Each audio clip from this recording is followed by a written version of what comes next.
La clase del día de hoy, gracias por la participación, hermano.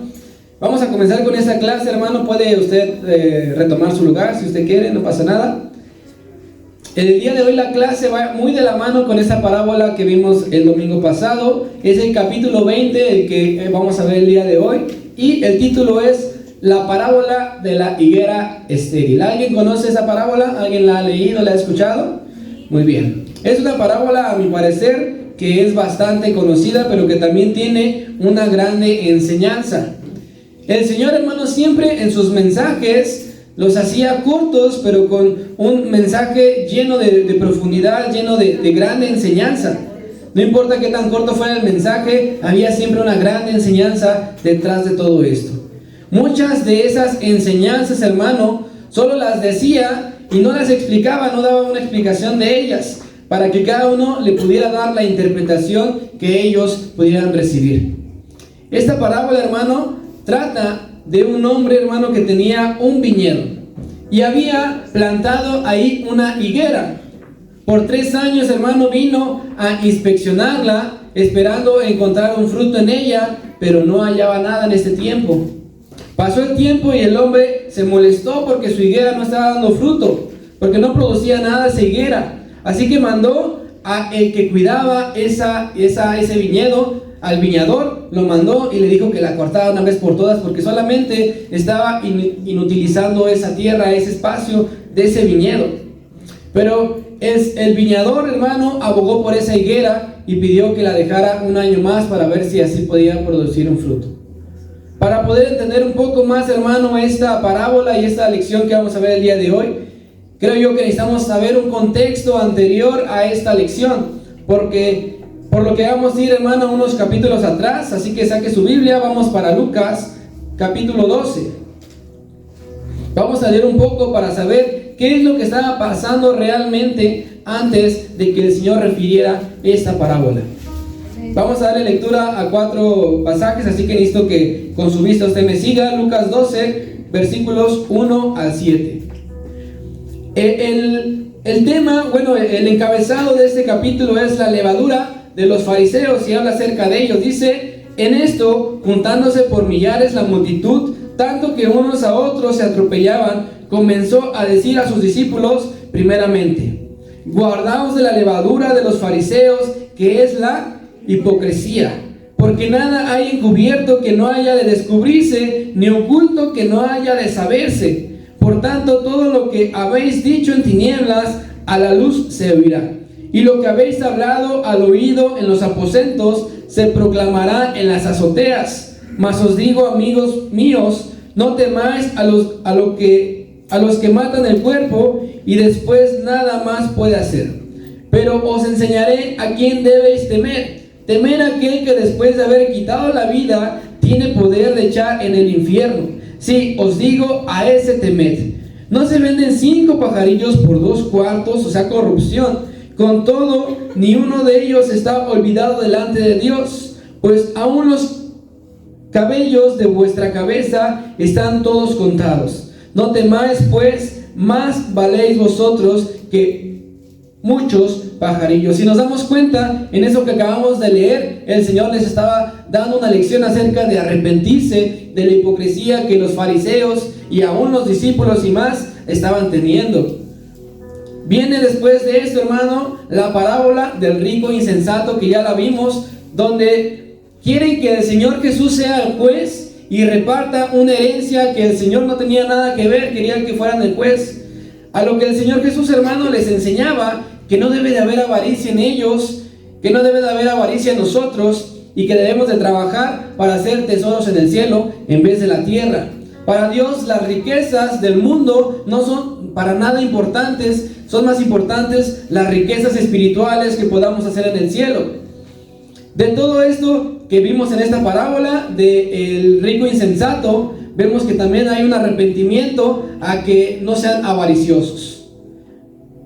Esta parábola, hermano, del siervo vigilante, donde los llama a estar preparados para la venida del Señor, que fue la clase pasada, también le tocó a los siervos su reprendida, su ministrada, porque no sabían si la enseñanza solamente era para los fariseos o también era para ellos. A todo esto, hermano, de esta parábola pasada, también nos llama a arrepentirse de nuestros malos caminos y estar siempre preparados para su venida. Vamos para Lucas 12:49, un poco más adelante. Y el encabezado dice: Jesús causa división. Vamos a leer hasta el 59. Dice: fuego viene a echar en la tierra, ¿y qué quiero si ya se ha encendido? De un bautismo tengo que ser bautizado, y como me angustio hasta que se cumpla. ¿Pensáis que he venido para dar paz en la tierra? Os digo no, sino disensión. Porque de aquí en adelante 5 en una familia estarán divididos, 3 contra 2 y 2 contra 3. Estará dividido el padre contra el hijo y el hijo contra el padre, la madre contra la hija y la hija contra la madre, la suegra contra su nuera y la nuera contra su suegra. Decía también a la multitud: cuando veis la nube que sale del poniente, luego decís: agua viene, y así sucede. Hasta la fecha, cuando vemos que el cielo está gris, ¿qué es para nosotros? Una señal de que va a llover. El Señor estaba enseñando eso. Cuando ves la nube que sale del poniente, luego decís: agua viene, y así sucede. Está diciendo, esa señal sí la pueden reconocer, pero esto que está pasando de la división no lo pueden reconocer. Y cuando sopla el viento del sur, decís: hará calor, y lo hace. Hipócritas, ¿sabéis distinguir el aspecto del cielo y de la tierra? ¿Y cómo no distinguís este tiempo?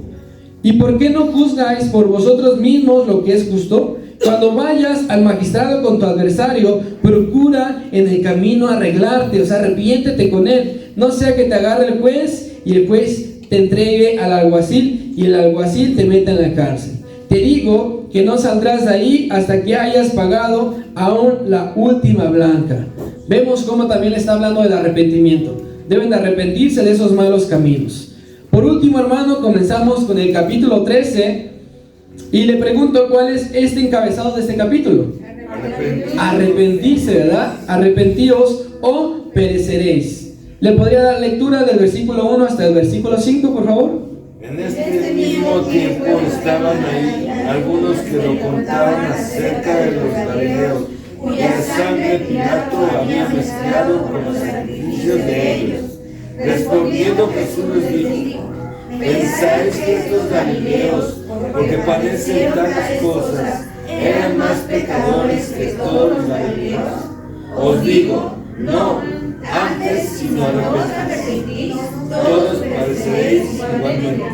O aquellos 18 sobre los cuales cayó la torre de Siloé y los mató, ¿pensáis que eran más culpables que todos los hombres que habitan en Jerusalén?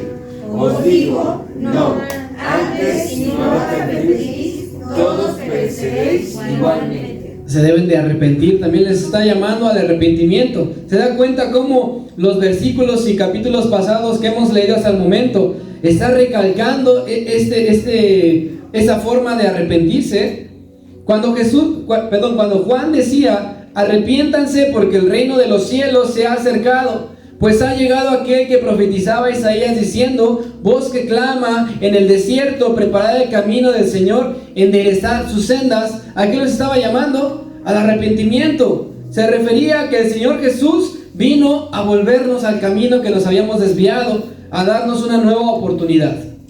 No solamente a aquellas tierras donde abundaba el pecado, o solamente a los fariseos, a los rateros, a las prostitutas, a los pobres, sino también al pueblo de Israel, al pueblo escogido por nuestro Dios.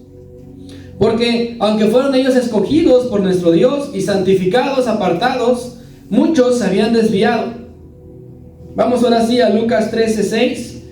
Vamos a darle lectura a este pasaje que vamos a ver el día de hoy. Parábola de la higuera estéril. Dijo también esta parábola: tenía un hombre una higuera plantada en su viña, y vino a buscar fruto en ella y no lo halló. Y dijo al viñador: he aquí, hace 3 años que vengo a buscar fruto en esta higuera y no lo hallo. Córtala. ¿Para qué inutiliza también la tierra? Él entonces respondió y le dijo: Señor, déjala todavía este año hasta que yo cabe alrededor de ella, y la abone, y si diere fruto bien, y si no, la cortarás después.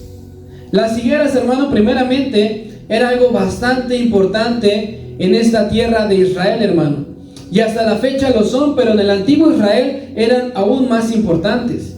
¿Alguien conoce esta planta, este árbol de la higuera? ¿Alguien alguna vez ha visto alguna en internet, tal vez? Bueno, pasamos a la siguiente diapositiva. Es esta. Es un árbol bastante grande, bastante frondoso, y si se da cuenta, ahorita vamos a ver las dimensiones de esa planta, pero es bastante, perdón, de esa hoja, pero es bastante grande. No es algo muy común. Este árbol, hermano, era básico en sus tiempos en concepto de alimentación. Por lo general, hermano, producen fruto 2 veces al año, uno al principio y uno hasta el final. Es una planta, hermano, que crece bastante rápido y crece como un árbol o arbusto entre los 3 y 7 metros de altura.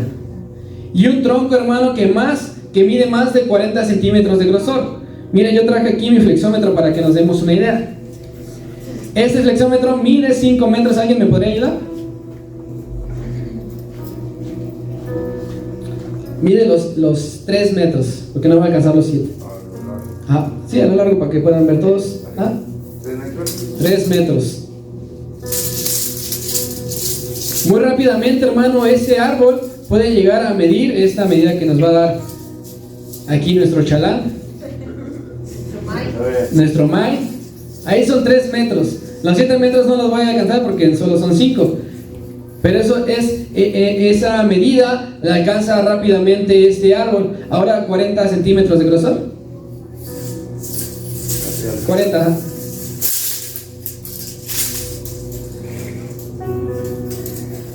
Menos 40 centímetros de grosor.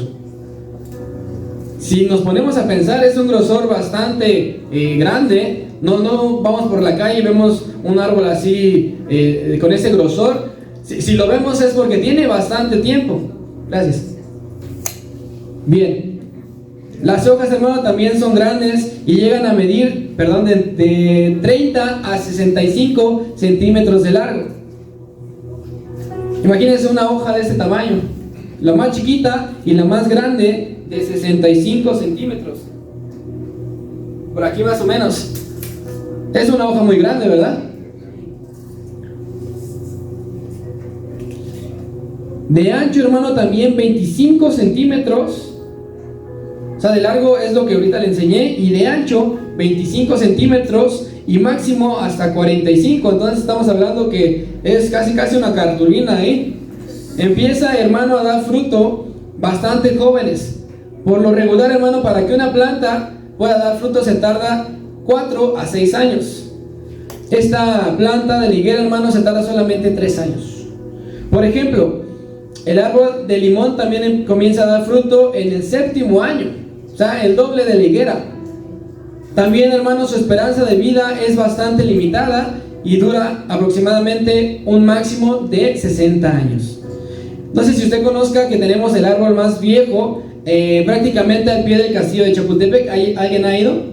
Y cuando uno lo ve es bastante grande y lo cortaron por seguridad para que no se fuera a caer, porque realmente ya no tiene vida, simplemente se quedó el tronco, lo cortaron, pero está bastante grande. Su leyenda cuenta, hermano, que fue sembrado por el mismo Nezahualcóyotl y que vivió aproximadamente 500 años. 500 años vivió ese árbol, un ahuehuete. Mediante un riego suficiente, hermano, y eventualmente algo de abono, este árbol de la higuera, hermano, puede prosperar incluso en un terreno pobre, en un terreno pedregoso. Que alguien que ha plantado un árbol sabe que la tierra tiene que ser preparada de una manera para que pueda dar fruto ese árbol, para que pueda crecer.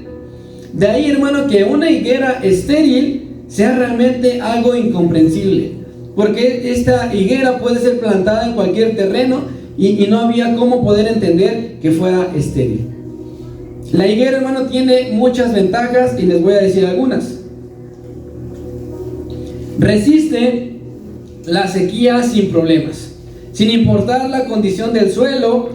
Pero eso sí, hermano, durante el primer año es importante mantener un riego, mantener un cuidado, en cuanto para que las raíces puedan crecer fuertes. Desde que son pequeñas hay que tener un cuidado específico para que puedan crecer, y de ahí en adelante la higuera se puede mantener sin problemas. Se puede reproducir por esquejes. Eso quiere decir, hermano, que si nosotros cortamos una pequeña ramita de la higuera y la volvemos a plantar, de ahí va a crecer otro árbol de la higuera, y a esa le podemos arrancar otro y podemos plantar bastantes. Y vea, ponga atención, porque esas características que le estoy diciendo más adelante nos van a servir para entender a la iglesia, para entender este tema. Produce dos tipos de fruto, hermano: el higo que madura a finales del verano y un higo que ha terminado de madurar en la primavera. Hay gente, hermano, que se atreve a cultivarlos en una maceta como bonsai. ¿Alguien ha tenido un bonsai o ha visto un bonsai? Una de sus características, ¿qué es? Es chiquito, es bonito, ¿y qué hay que hacerlo? Hay que podarlo, hay que tenerlo en riego especial, no solamente se avienta el agua, hay que sumergirlo en una cubeta hasta que tape cierta parte de la tierra, de las raíces. Muchos se atreven a esta planta de la higuera a tenerle un cuidado parecido al del bonsai. ¿Y sabe por qué? Porque cuando uno corta una planta, hasta hay una como leyenda de abuelitas que si uno pone unas tijeras en una planta, ¿qué pasa? Según se siente la planta y se echa a perder. Mínimo así eso me dijeron cuando compré las plantitas. Este árbol de la higuera soporta cuando uno lo poda. Uno lo puede cortar y darle una forma y va a seguir creciendo. Se recupera bastante bien de cualquier poda.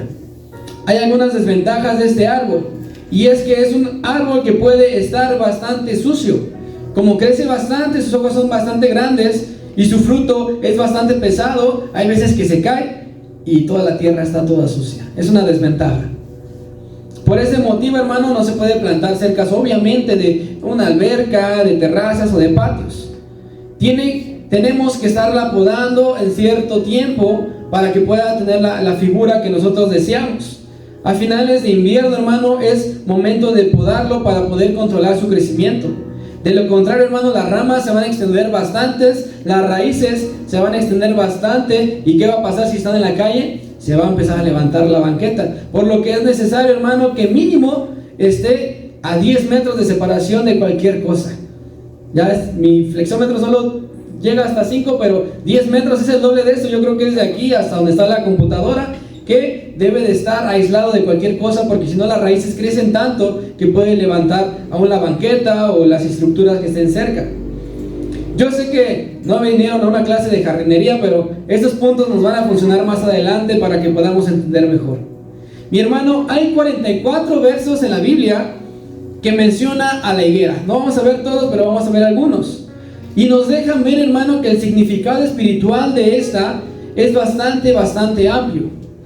Puede significar seguridad y calma, juicio y castigo, prosperidad y sanidad, fertilidad y fecundidad.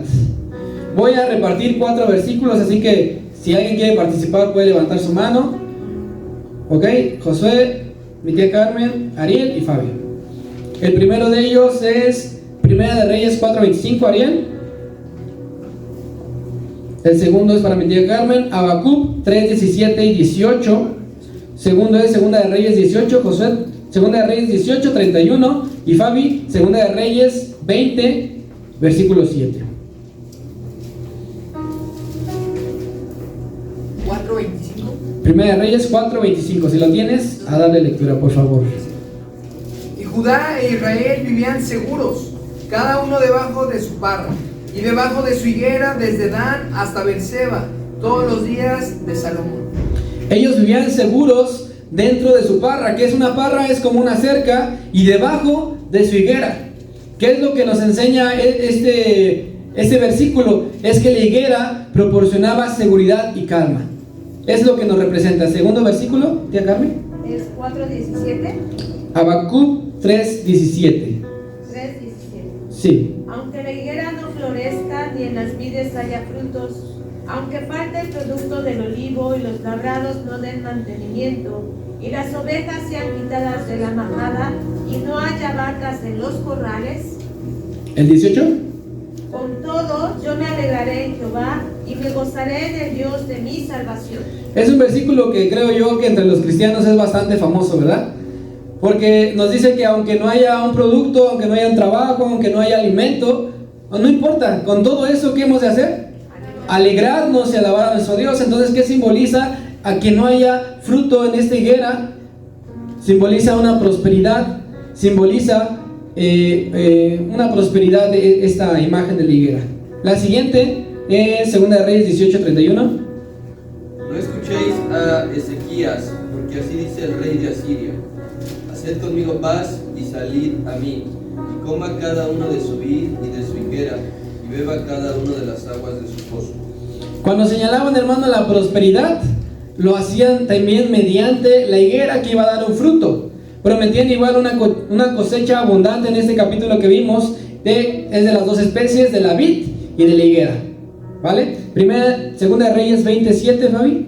Dice la palabra de Dios: y dijo Isaías: tomad masa de higos y tomadla.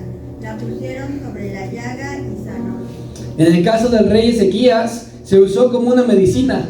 Hicieron esa pasta, una masa de higo, la colocaron en donde tenía que ser y posteriormente se hizo la sanidad. Este procedimiento se empleaba siempre en el oriente, hermano. Hay algo también interesante, hermano, en el jardín del Edén. La higuera era considerada por algunos bastante importante antes que el árbol del conocimiento del bien y del mal. Fue uno de los árboles importantes que el Señor plantó después del árbol de la vida. Sabemos que Adán y Eva no podían comer del fruto prohibido para evitar su muerte, pero ellos desobedecieron. Muchos creen que ese fruto, ¿cuál era? Una manzana, ¿no? Ni que fuera Blancanieves o algo así. Muchos creen que era una manzana. Nadie está seguro de que haya sido una manzana. Para muchos historiadores, lo que es emblemático, hermano, es que cuando se habla del pecado y de la expulsión del Edén, el misterio del fruto que ellos creen es que Eva tomó un higo y que lo que comió fue un higo, y se basan en Génesis 3, vamos para allá, versículo 7.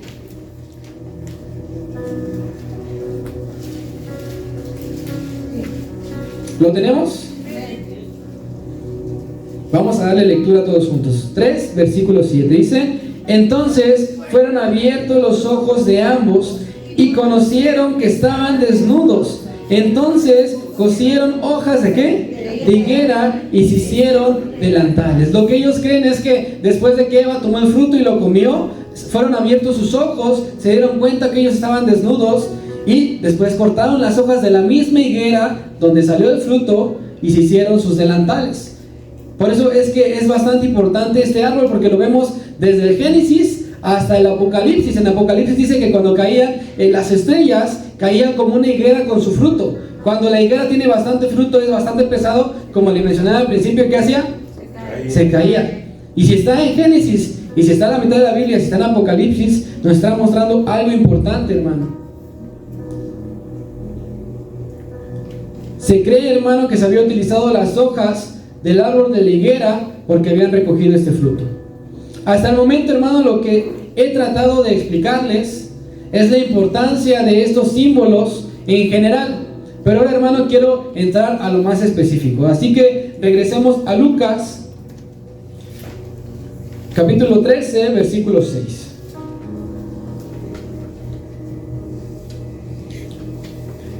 Dice: dijo también esta parábola: tenía un hombre una higuera plantada en su viña, y vino a buscar fruto en ella y no lo halló. Y dijo al viñador: he aquí, hace 3 años que vengo a buscar fruto en esta higuera y no lo hallo. Córtala, ¿para qué inutiliza también la tierra?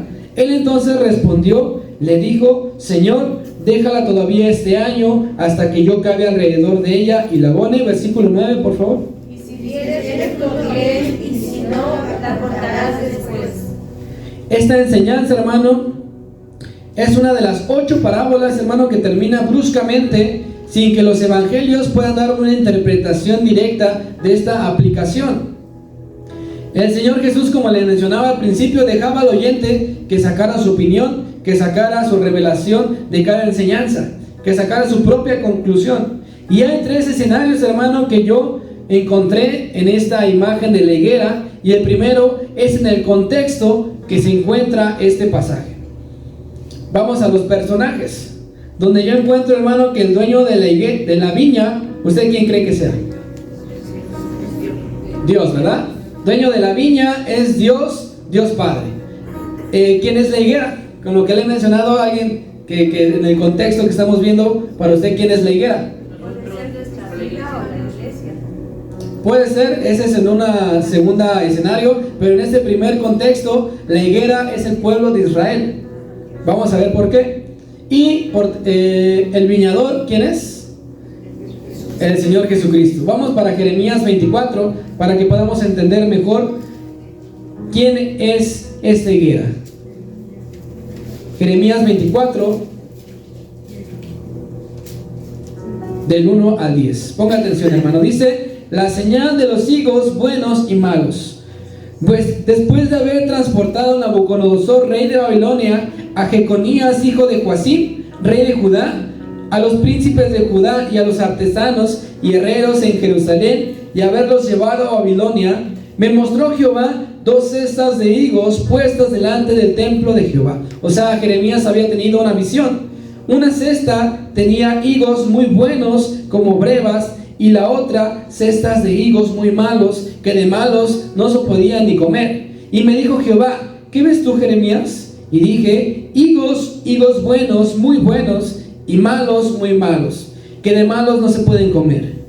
Y vino a mí palabra de Jehová diciendo: así ha dicho Jehová, Dios de Israel, como a esos higos buenos, así miraré a quienes, a los transportados del pueblo de Judá, a los cuales eché de este lugar a la tierra de los caldeos para bien, porque pondré mis ojos sobre ellos para bien, y los volveré a esta tierra, y los edificaré y no los destruiré, los plantaré y no los arrancaré, y les daré corazón para que me conozcan que yo soy Jehová, y me serán por pueblo, y yo les seré a ellos por Dios. ¿Quién es el pueblo de Dios?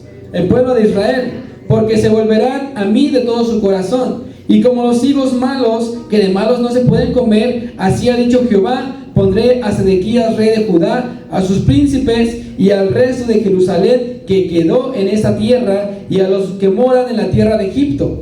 Y los daré por escarnio y por mal a todos los reinos de la tierra, por infamia, por ejemplo, por refrán y por maldición a todos los lugares a donde yo los arroje. Y enviaré sobre ellos espada, hambre y pestilencia, hasta que sean exterminados de la tierra que le di a ellos y a sus padres. Está hablando que esta higuera es el pueblo de Israel. Y si no nos queda claro, hermano, vamos para Oseas capítulo 9, versículo 10. La Biblia más rápida me lo va a leer. Oseas 9, versículo 10. ¿Alguien lo tiene? Le doy lectura. Como uvas en el desierto, allí a Israel, como la fruta temprana de la higuera en su principio, vi a nuestros padres. Ellos acudieron a Baal peor, se apartaron para vergüenza y se hicieron abominables como aquello que Jehová. Exactamente, como uvas en el desierto, ¿a quién encontró? A Israel. Entonces el símbolo de la higuera en este contexto, que está la palabra de Dios y la enseñanza que dio el Señor Jesucristo, era la higuera, ¿quién? Israel, el pueblo de Israel. La higuera, hermano, simboliza al pueblo de Israel o a la tribu de Judá. Se le considera, hermano, un símbolo del pueblo de Dios. Entonces, hermano, cuando el Señor secó la higuera, en realidad, ¿qué estaba haciendo? Secando a Israel. Era un símbolo, era una profecía de que sería secado por su pecado y religiosidad. Dice Oseas 9:10, que acabamos de leer, que sus padres adoraban ¿a quién? A Baal peor. El pueblo de Israel había caído en idolatría, había caído en pecado. Dios había mandado a su hijo a buscar fruto en Israel. ¿Y qué cree, hermano? Que no encontró nada. Simplemente había una higuera muy bonita, que había hojas muy bonitas, que tenía una fachada muy bonita, pero no había fruto, no había encontrado fruto. Pero me gustaría, hermano, que nos pusiéramos en el lugar del Señor. Antes de que diera esta enseñanza de la parábola de la higuera, por la mañana, hermano, había hecho su entrada triunfal por Jerusalén. Había entrado en su pollino y toda la gente había arrojado ramas de los árboles, y toda la gente decía: Hosana, Dios Altísimo. Toda la gente lo reconocía: bendito el que viene en el nombre del Señor. Todos alababan a nuestro Dios. Había una fiesta grande, había un reconocimiento grande. Estaban mostrando una cara de Jerusalén que era bastante agradable, de que alababan a nuestro Dios, pero realmente después se dio cuenta que no. En cuanto el Señor llegó al templo, hermano, después de la entrada triunfal, se dio cuenta de la otra cara de Israel, que solamente esa higuera tenía hojas verdes y bonitas, pero por dentro estaban podridos. Entró al templo y ¿qué hizo? Volcó las mesas, volcó las sillas, tiró sus puestos y a todos los que estaban vendiendo. Imagínese usted esa historia, hermano. Sacó a todos los que vendían y aún a los que estaban comprando. Yo me imagino al Señor entrando triste, decepcionado, enojado, agarrando todos los puestos, aventándolos, empujando a algunos, sálganse de aquí, con una desesperación grande. Marcos nos narra que aún no dejaba que nadie pasara por ahí. Aún cuando sacó a todos del templo, que habían hecho una cueva de rateros en el templo, se quedó ahí el Señor un rato y no dejó que nadie entrara al templo. Porque su casa era casa de oración para todas las naciones y la habían convertido en una cueva de ladrones. Un historiador, hermano, llamado Flavio Josefo narra que hubo un año, hermano, que en particular que fueron vendidos en el templo 250,000 corderos en una semana. Dentro del templo 250,000 corderos se vendieron en una semana. Lo que quiere decir, hermano, que por día se vendieron 50,000 corderos se vendían por día. Usted imagina, hermano, aquí en el templo 50,000 corderos. ¿Cómo estaba todo el puesto? ¿Cómo estaba todo el desastre dentro de la iglesia? Imagínese, hermano, usted a todos los que estaban vendiendo y pásale, güerita, aquí tiene su cordero, pásale. Si usted me compra 2 corderos, se lleva una gallina y todo el ruidero y todo el sonido que estaba en la iglesia. Prácticamente una merced, prácticamente una central de abastos estaba dentro de la iglesia, del templo. Y por tanto animal, hermano, que hay en el templo, ¿cuál es el resultado? Pues el olor, ¿verdad? Toda su suciedad que ellos pueden hacer. Usted imagínese igual ahí a los chalanes descansando, tal vez tomándose su vinito atrás del puesto, no sé, tal vez echando suertes, jugando a rayuela, no sé, todo el desastre que se hace en un mercado. Donde también las mayores de las agravantes, hermano, eran que los dueños de los puestos dentro de la iglesia, adivina quién eran los dueños de ellos. Los sacerdotes. Era la mayor agravante, que la mayoría de los dueños de esos puestos eran los sacerdotes. Obviamente era un negociazo, pero lo último que parecía el templo era una casa de oración para todas las naciones. El Señor se fue de Jerusalén a Betania y ahí fue donde encontró a la higuera en el camino. La temporada, hermano, en la que se hacía, la temporada en la que era la fiesta de la Pascua, se encontraba en el mes de abril, donde la higuera aún no era tiempo de que produciera fruto. Yo le mencionaba que era al principio y al final, y abril está casi intermedio. No era momento de que esa higuera pudiera producir fruto. Podríamos hacer una comparación un poco ilógica, pero para que se pueda entender un poco. ¿Usted le daría un carro a un niño de 5 años? No ha llegado su tiempo. No alcanza ni los pedales, no alcanza ni a ver. No es tiempo. O si a alguien que se acaba de bautizar lo pasamos a predicar y que nos explique el Apocalipsis o alguna profecía, tampoco es el tiempo todavía, no ha crecido todavía, no es el tiempo de que pueda hacerlo.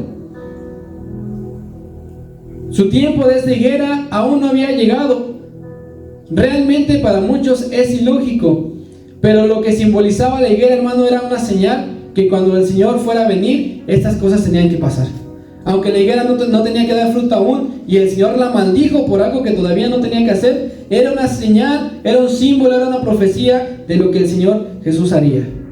Es decir, hermano, que cuando Israel pasara por estas cosas, sería una señal que la venida del Señor estaba cerca, y ahora lo está. Ahora lo está bastante cerca. Dice la palabra que la generación perversa demanda una señal, pero la señal no sería dada. La palabra del Señor, hermano, se está cumpliendo en estos precisos momentos, en estos segundos, hermano. Esta guerra nos tiene tensos a muchos, aunque no estamos dentro de ella, aunque no estamos sufriendo. ¿A poco no usted se siente un poco tenso? ¿A poco no la preocupación también está dentro de nosotros? Por todo lo que pueda conllevar esta guerra, porque nos puede afectar bastante.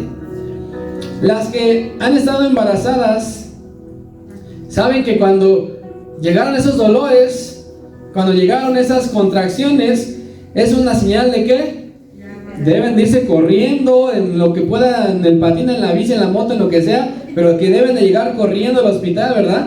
Porque ya está a punto de que puedan hacer el niño o la niña. El mundo, hermano, está teniendo esos dolores y la palabra de Dios lo dice. Es una señal de que estamos teniendo dolores de parto. Es una señal de que algo está por venir pronto. ¿Estamos preparados para recibir la segunda venida del Señor? ¿Estamos preparados y estamos trabajando como la parábola pasada mientras esperamos la venida del Señor? Israel es como el reloj de Dios. ¿Y qué hace un reloj? Te marca la hora, ¿verdad? Tú pones tal vez un cronómetro y está ahí andando hasta que llega el momento que tú lo quieres parar. Israel es como el reloj de Dios y ese reloj ya está por cumplir la hora, ya está cerca de cumplirla. Entonces, hermano, te recuerdo los personajes de esta parábola. El dueño de la vida, de la higuera, es Dios el Padre. El dueño de la higuera es el pueblo de Israel, y el viñador es el Señor Jesucristo. Volvamos a Lucas 13, versículo 6, y le voy a dar lectura cambiando los personajes para que podamos entenderlo. Dice: digo también esta parábola. Tenía un hombre una higuera que era Israel, plantada en su viña, que es el Señor Jesús, que es nuestro Dios. Y vino a buscar fruto el dueño de esa higuera, ¿y qué hizo? No halló fruto en Israel. Y dijo al viñador, o sea, a nuestro Señor Jesucristo: he aquí, hace 3 años que estoy viniendo a buscar fruto en Israel y realmente no estoy hallando nada. Córtala, ¿para qué inutiliza también la tierra? Él entonces respondió, le dijo: Señor, déjala todavía este año hasta que yo cabe alrededor de ella y la abone, y si diere fruto, bien, y si no, la cortarás después. El Señor Jesucristo intercedió por su pueblo Israel y le dijo que esperara 1 año más para que pudiera dar fruto. Israel, hermano, profesaba creer en el Dios verdadero. Dice la palabra que tenían la palabra de Dios por estima, pero este capítulo, hermano, nos enseña que tenían un problema desde la raíz, porque realmente el árbol era bonito, era llamativo, pero no había ningún fruto. El Señor Jesús, hermano, pide que 1 año más deje vivir a la nación de Israel, porque el Señor, ¿qué iba a hacer? Excavar alrededor de ella, la iba a abonar para que ellos pudieran crecer. Pero para poder abonar necesitaba abrir la tierra para poderla sanar desde la raíz. Y así fue, hermano, porque la palabra dice que a los suyos vino, y los suyos, ¿qué? No le recibieron. Estuvo 1 año intentando abonar esa tierra y los suyos no le recibieron. En los viajes de Pablo, hermano, fue enviado a predicarle a ¿quiénes? A los judíos primeramente. ¿Y los judíos qué hicieron? También los rechazaron. Miren Mateo 21. Mateo 21, versículo 42 y 43. Dice, por tanto, Jesús le dijo: ¿nunca leíste en las Escrituras? La piedra que desecharon los edificadores ha venido a ser cabeza del ángulo.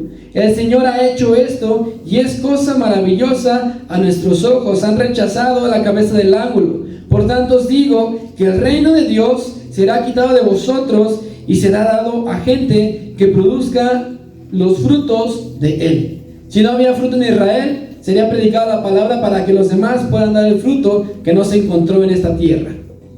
Israel, hermano, era un árbol frondoso que aparentaba tener fruto, pero no se había encontrado ninguno en ellos. Y ahí es donde entramos tú y yo, hermano. El reino de los cielos ha llegado para que los demás, o sea, tú y yo, podamos producir fruto. El segundo escenario es el que ustedes me mencionaban, y es donde el dueño de la viña sigue siendo Dios el Padre. La higuera, ¿quién es? La iglesia. Es embajadores de Cristo, es la iglesia que usted conozca. Y el viñador sigue siendo el Señor Jesucristo. Porque el Señor, hermano, viene a buscar fruto en su iglesia. El Señor mira si su pueblo está trabajando, si su pueblo está dando fruto, o solamente es una apariencia, o solamente se pone traguecito cada que le toca, ¿verdad? O solamente hace las cosas cada que le toca. A pura apariencia, hermano, es cuando solamente venimos a la iglesia por costumbre, porque nos toca servir, porque quiero tener mi conciencia limpia para toda la semana poder ensuciarme sin ningún problema, o por pura necesidad. Porque cuando pasamos por situaciones difíciles es cuando lo buscamos aún más. Y no hablo tanto de nosotros, sino la gente de allá afuera. ¿Cuándo es cuando busca al Señor? Cuando hay una necesidad. Viene a la iglesia, sacia su necesidad y después ¿qué hace? Se va. Ya que recibió lo suyo, se va. Y muchas veces es la manera que Dios utiliza para atraernos a sus brazos, para enamorarnos. Una situación complicada, una enfermedad, tal vez una deuda, para poder atraernos a sus brazos y que Él pueda abrazarnos, hermano. Mira, apenas se subió al carro una viejita, y en el camino yo le quise hacer la plática porque ella venía a la Agrícola Oriental, de muy lejos venía a la Agrícola Oriental, y dije, ella puede o tiene la posibilidad de venir a la iglesia, ¿no? Le entregué una de las tarjetitas que le he enseñado, y resultó que ella era creyente, que ella era cristiana, que ella servía, y me volteó la tortilla. En vez de que yo le compartiera, me empezó a testificar, me empezó a predicar, me empezó ella a compartir. Yo me quedé callado y seguí escuchando, quería saber qué había pasado con ella por dentro. Pero dentro de la plática, hermano, que ella me contaba, es que ella aceptó al Señor Jesucristo a través de la enfermedad de sus 3 hijos. Sus 3 hijos, uno estaba diagnosticado, no sé términos médicos, pero iba a ser estéril de grande, otro tenía una enfermedad terminal y el otro la verdad no recuerdo muy bien. Pero eso hizo que esta señora buscara una solución. Dice que buscó doctores, que buscó en ciertos lados y que no encontraba nada y estaba desesperada. Y fíjese, hermano, la persona que le predicaba y que le insistía era la de intendencia de su trabajo, para que no menospreciemos lo que nosotros somos o quienes nos están compartiendo. La de intendencia era la que estaba ahí constantemente predicándole, hasta que la señora dijo, bueno, va, preséntame a tu Dios, preséntame de quien tú me hablas. Y cuando la señora conoció de Dios, ¿adivine qué pasó? Sus 3 hijos fueron sanados. Sus 3 hijos recibieron lo que el Señor nos entrega. Así es, gloria a Dios. Gloria a Dios. Amén. Denle un fuerte aplauso al Señor.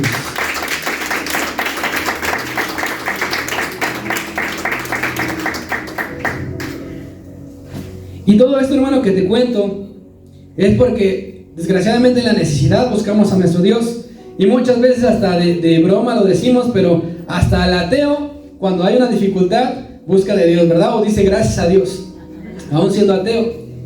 Pero el caso, hermano, es permanecer. No solamente recibir y me voy, sino es permanecer. Ya que recibí, permanezco y comienzo a trabajar para dar fruto, y el fruto que el Señor quiere en cada uno de nosotros. Hay 3 cosas importantes, hermano, que trae el traer fruto, y se los voy a mencionar. La primera es que traer fruto es una evidencia de vida y de salud espiritual. Quiere decir que vamos por el camino correcto, quiere decir que el trabajo que estamos haciendo, vamos bien. El traer fruto quiere decir que vamos bien y que debes de seguirle echando ganas, que debes de seguir permaneciendo. El segundo, hermano, es que al traer fruto es un medio importante para la expansión del evangelio. Si tú traes fruto predicando, ¿qué haces? Expandes el evangelio. Si tú traes fruto alabando a nuestro Dios, expandes el evangelio también a través de la alabanza. Cada fruto que tú y yo tenemos, ¿qué hacemos? Expandimos el evangelio. Y el tercero es porque contribuye a la edificación y crecimiento del cuerpo de Cristo. Si tú traes fruto cantando, otro trae fruto tocando, otro trae fruto predicando, otro trae fruto moderando, otro trae fruto evangelizando, otro trae fruto en la entrada, otro trae fruto en la cocina, en cualquier lugar donde nos encontremos, ¿qué pasa con la iglesia? Crece. El cuerpo de Cristo es edificado a través del fruto que cada uno de nosotros podamos dar. Por eso es bastante importante. Esta historia, hermano, nos enseña que no debemos de dejarnos llevar por la apariencia, porque puede ser engañosa y podría ser muy prometedor ese árbol, esa higuera tan bonita, pero en realidad es infructuoso.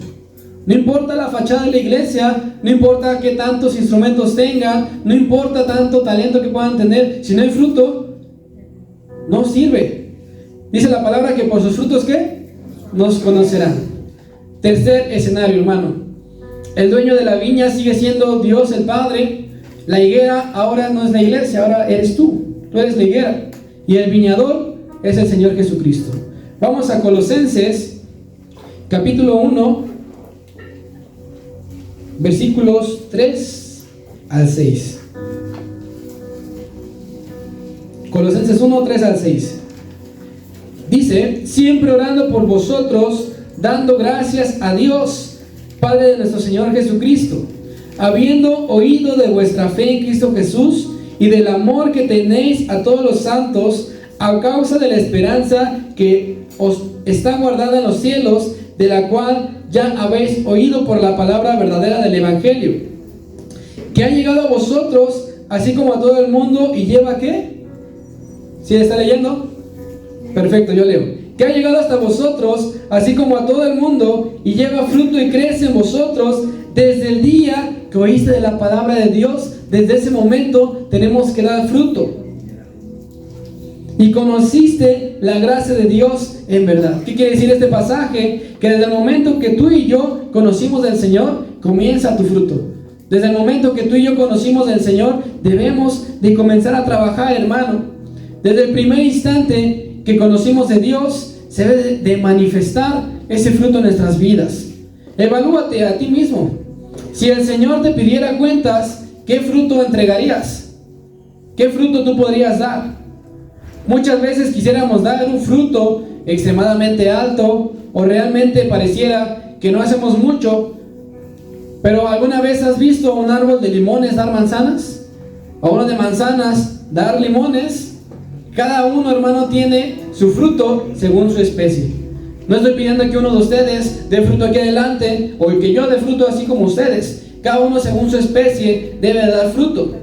Si podrían pasar a los músicos, de favor. Mira, hay frutos, hermano, que pueden producir sin ser tan extremos como convertir a 100,000 en un día, en una predicación o algo así. Habrá hermanos que sí lo puedan lograr, predicar a tantos y que se conviertan, y gloria a Dios.